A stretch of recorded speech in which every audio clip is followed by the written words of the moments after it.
Advocate Anjali Awasthi खुद उठेगी wheelchair से और बचाएगी अपनी बेटी आरती को। इस इंटरेस्टिंग सी स्टोरी को जानने के लिए आप हमारे चैनल सर एक्सप्लेन को सब्सक्राइब कर लें। अगर यह सीरियल आपको अच्छा लगता है तो please like, share and comment कर दें। तो चलिए बढ़ते हैं। मंदिर में आरती हो रही होती है। वहां पर आरती अवस्थी आती है। वहीं पर उसके पीछे वेद राजवंशी भी आते हैं। वेद आरती के पहने हुए कपड़े को देखता है और कहता है कि आरती तुम इन कपड़ों में, मगर आरती उसे कोई जवाब नहीं देती। वेद कहता है कि आरती मैं तुम्हारे लिए सब कुछ छोड़कर आ चुका हूं। मैं बहुत प्यार करता हूं तुमसे। मैं देवी माँ की कसम खाकर कहता हूं। मगर आरती वहां से जाने लगती है। वेद उसका हाथ पकड़ता है। आरती उसी वक्त पीछे मुड़ती है और वेद के चांटा लगा देती है। आरती उसे बिना कुछ कहे वहां से चले जाती है। वेद पीछे से आरती आरती की आवाज लगाता है।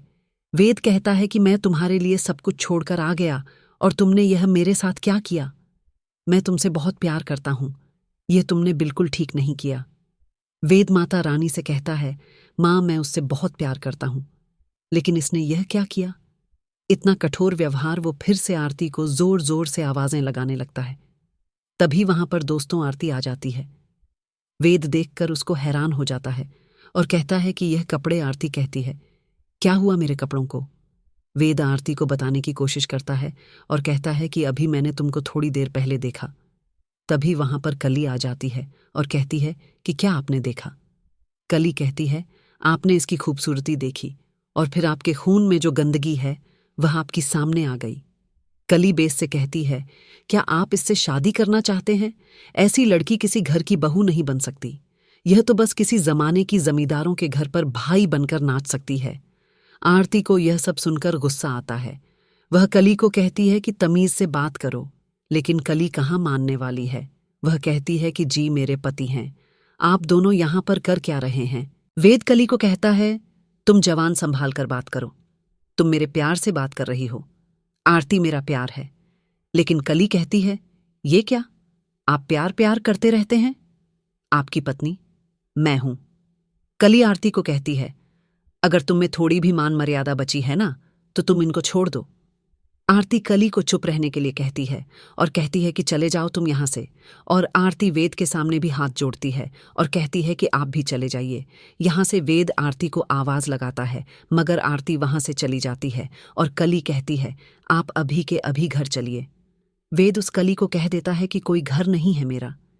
कली वेद को कहती है, क्या आपने शराब पी रखी है। वेद कहता है, हाँ मैंने पी रखी है। यह कहकर वेद वहां से चले जाते हैं। कली कहती है, आप इस जन्म में तो क्या किसी जन्म में भी आरती के नहीं हो सकते। आरती अपने घर पर आ जाती है। आरती अपनी माँ से कहती है, मैंने माता रानी की पूजा की है, देखना आप बिल्कुल ठीक हो जाएंगी। कली भजन सिंह को फोन करती है और कहती है कि आज माता की पूजा है, इसका मतलब आरती मंदिर जरूर जाएगी।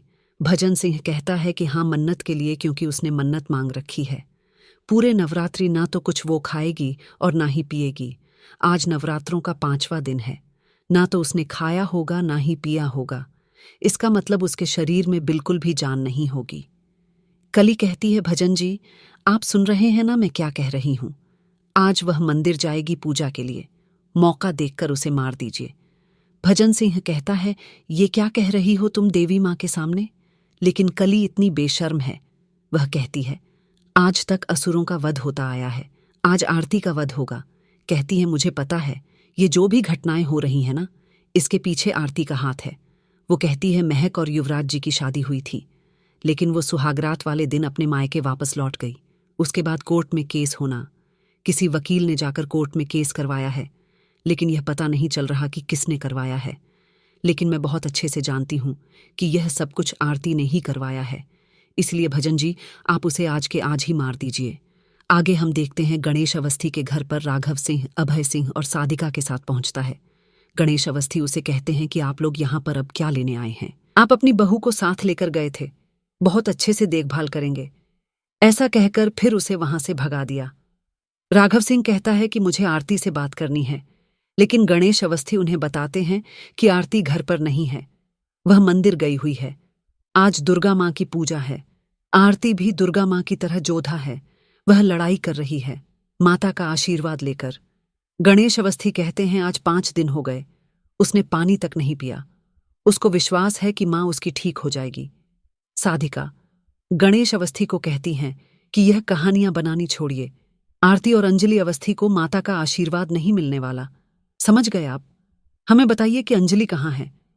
गणेश अवस्थी कहते हैं कि अंजलि भी नहीं है। अंजलि भी मंदिर में गई है, पूजा हो रही है वहां पर। अभय सिंह गणेश अवस्थी को कहता है, एक बात सच सच बताएंगे क्या आप? अब तक तो आपको पता चल गया होगा कि महक वापस अपने मायके लौट आई है। सुहागरात की रस्में भी पूरी नहीं हुई थीं कि उसे मायके वापस लौटना पड़ा। जानते हैं आप क्यों? क्योंकि उस पद्मा ने दावा किया है कि युवराज सिंह उसका पति है। 21 सालों से उसे याद नहीं आया, लेकिन अब उसने कोर्ट में केस दर्ज किया है। ये सब कुछ करने वाला कोई एडवोकेट है। कौन है वो? अभय सिंह कहता है, गणेश अवस्थी कहीं आप तो नहीं हैं? तभी राघव सिंह कहते हैं, अरे नहीं नहीं, ये मुझसे क्या लड़ेंगे। लेकिन मुझे ऐसा क्यों लग रहा है कि इन्हें सब कुछ पता है। लेकिन कोई भी हो, लेकिन उन्हें आप बता देना कि राघव सिंह राजपूत फिर से वापस लौट रहा है, और उनको यह भी बता देना कि राघव सिंह राजपूत को चलता फिरता इंस्टीट्यूशन कहते हैं। यश अवस्थी को गुस्सा आता है और कहता है कि अरे छोड़िए, आप तो लॉयर कहलाने के लायक भी नहीं हैं। आप एक बाप ससुर कहलाने के लायक भी नहीं हैं। घर की बहू को सम्मान के साथ ले जाकर अपनी बहू और पोती का कैसे अपमान किया है, सब कुछ देख रहा है भगवान भोलेनाथ। नेश अवस्थी कहते हैं, मैं भी आज माता से यही प्रार्थना करूंगा कि इन सबको सजा देना। इन्होंने मेरी बेटी और पोती को तकलीफ पहुंचाई है। साधिका कहती है, गिद्ध के शराब से जानवर नहीं मरा करते। आप जो चाहे सोच लीजिए, ऐसा कुछ नहीं होगा। साधिका कहती है, ठीक है, आज तो हम वापस चले जाते हैं, लेकिन महक तो अपने ससुराल वापस लौट कर ही रहेगी। और रही बात कोर्ट और केस की, दिल्ली के सबसे बड़े एडवोकेट राघव सिंह राजपूत खुद यहां खड़े हुए हैं। राघव सिंह जाते जाते फिर से एक बार गणेश अवस्थी को कहते हैं, मुझे ऐसा क्यों लग रहा है कि आप झूठ बोल रहे हैं। राघव सिंह में इतना घमंड भरा होता है। वो कहता है कि देखना, वो जो कोई भी है, मैं उसे ऐसा सबक सिखाऊंगा कि वह जिंदगी भर आपकी तरह कोर्ट के आसपास कभी दिखाई नहीं देगा। और कहते हैं कि पद्मा को कह देना वो नमक हराम है, बेईमान है। उसे एक बार कोर्ट आने तो दीजिए, उसे ऐसा अपमानित करूंगा, उसके चरित्र पर ऐसे लांछन लगाऊंगा कि उसे जिंदगी से ज्यादा मौत प्यारी लगेगी। राघव सिंह राजपूत जय कहकर वहां से चले जाते हैं। आगे हम देखते हैं, मंदिर में आरती माता की पूजा कर रही होती है। वहां पर भजन सिंह के भेजे हुए गुंडे आ जाते हैं। एक गुंडा भजन सिंह को फोन करता है और कहता है कि पहुंच गए हैं हम। भजन सिंह कहता है कि मार दो। वह गुंडा उन्हें बताता है कि यहां पर तो हम शक्ल हैं।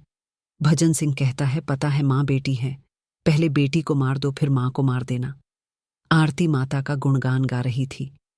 तभी एक गुंडा उसके सर पर वार कर देता है। आरती नीचे गिर जाती है।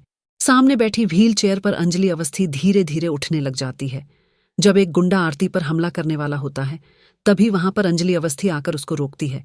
अंजलि अवस्थी उस गुंडे को पीटती है और कहती है, कोर्ट में मेरी बात चलती है और बाहर मेरा हाथ।